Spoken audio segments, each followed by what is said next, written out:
Hey guys, welcome to another episode of Conversations with Candace. I'm Candace and we're going to be conversing today.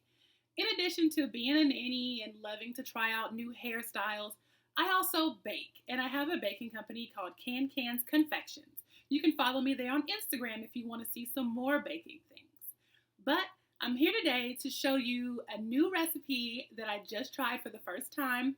It is a lemon cheesecake with a homemade lemon curd.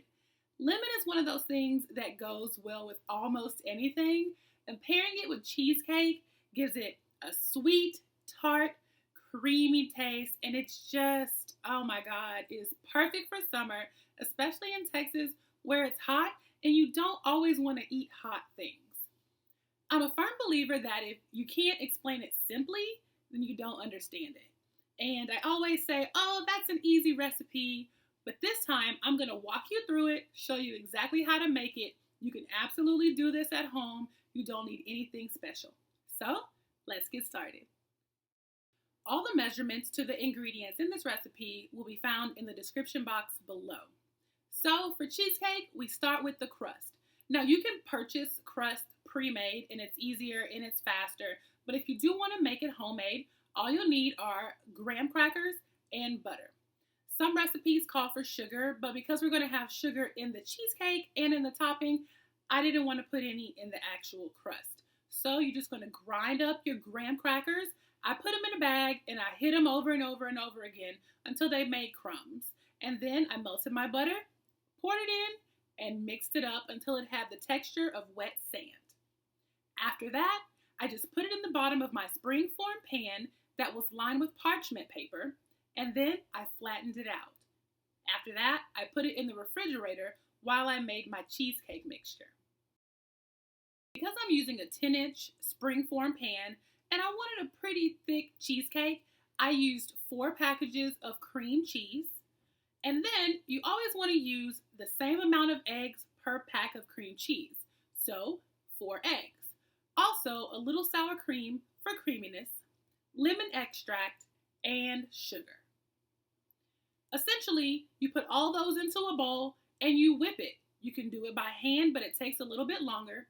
Make sure all of your ingredients are room temperature and then whip it until everything is smooth.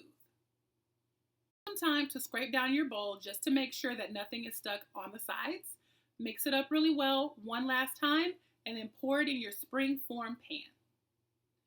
After you put it in, your best bet for an amazing cheesecake is to bake it in the oven in a water bath. So not only do I have parchment paper under the bottom of my cheesecake, but I wrapped it in foil too. And that's because you're going to put the pan directly in water and you don't want water to seep into your cheesecake. I've had that happen. It makes for a yucky, sticky crust and it really does ruin a perfectly good cheesecake. So, for your water bath, you're going to sit your cheesecake that's lined in foil in a bigger roasting pan. It's easier if you put it in the oven first and then pour boiling water about halfway up your cheesecake. That creates a wonderful steam. It helps your cheesecake cook evenly and not burn on the top. I bake my cheesecake on 300 degrees for 1 hour.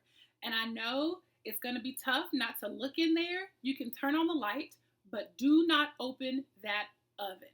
Except for when it's halfway through, if you want, you can put a piece of parchment on the top to ensure that the cheesecake doesn't burn.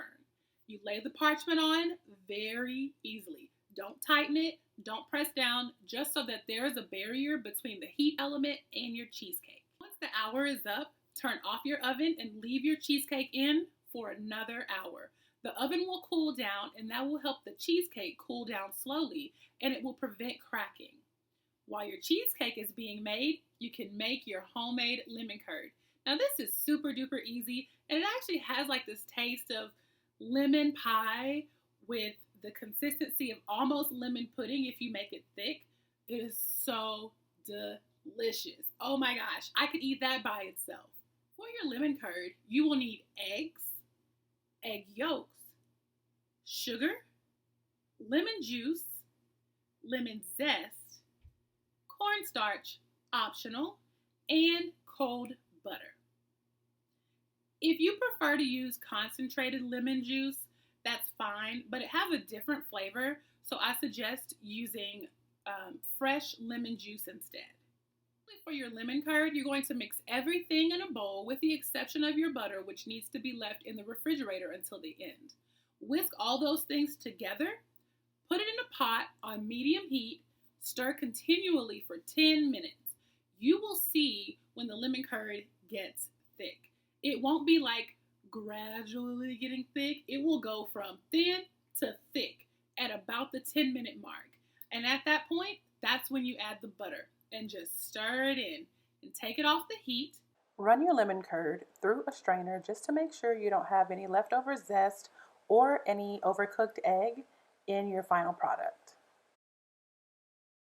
Set it on the counter in a bowl, and then you're going to cover it with plastic wrap.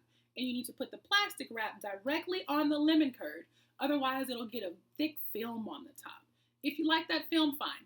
But if you don't, like me, put the plastic wrap directly on the top, put it in the refrigerator.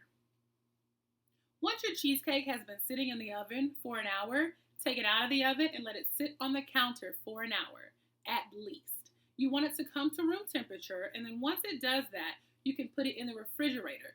It needs to stay in for at least 6 hours, but preferably overnight.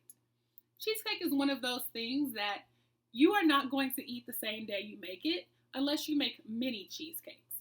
Cheesecake tastes better the next day or even the day after that. And the cheesecake also needs to set up in the refrigerator. So leave it overnight, and then in the morning, you can put your topping on. When serving your cheesecake, take it out of the refrigerator and let it set out for about 20 minutes. It tastes best when it's not as cold as the refrigerator, but not as warm as room temperature. It is so good for summer, so good for parties, it's good for Sunday dinner. It is really good for anything.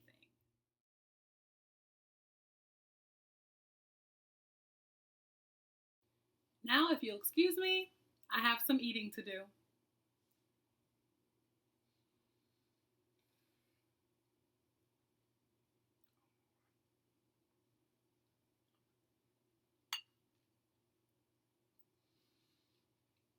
So good. So good.